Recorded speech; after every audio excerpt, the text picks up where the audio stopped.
Let's bring in David Sampson, former Deputy Secretary at the U.S. Department of Commerce under George W. Bush.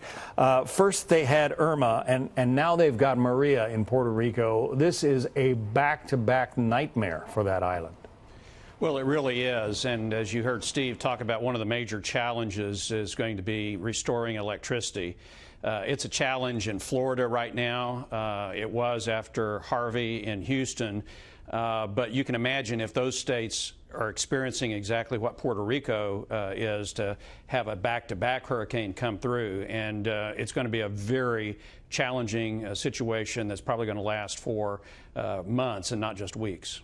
And you say that only about half of the homes in Puerto Rico have insurance coverage? That's right, a much lower take-up rate than the mainland of the United States.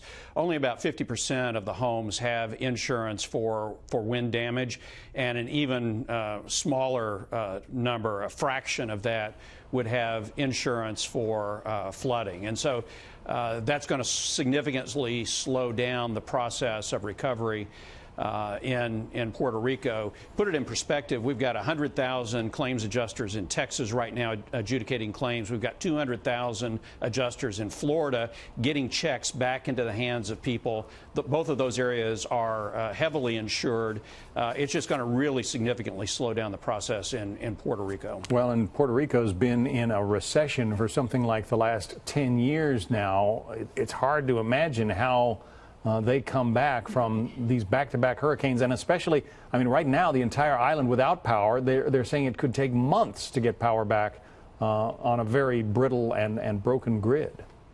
It certainly is going to be a challenge, and this is something that there are going to have to be government resources to help rebuild the grid and the infrastructure. It's going to be a lot more challenging than what we're going to see in Florida's bounce back or Houston's bounce back, simply because the government there is not going to have the kind of resources to deploy. FEMA will be active.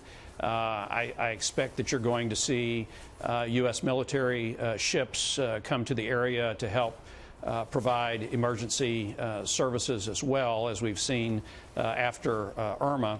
But this is going to be a very, very challenging recovery effort. There has been talk of FEMA running out of money given the impact of the hurricanes on this country. You work, I know, for an umbrella organization of insurance companies. Are insurance companies going to have the money to pay all of these claims? I can assure you the insurance companies are very well capitalized.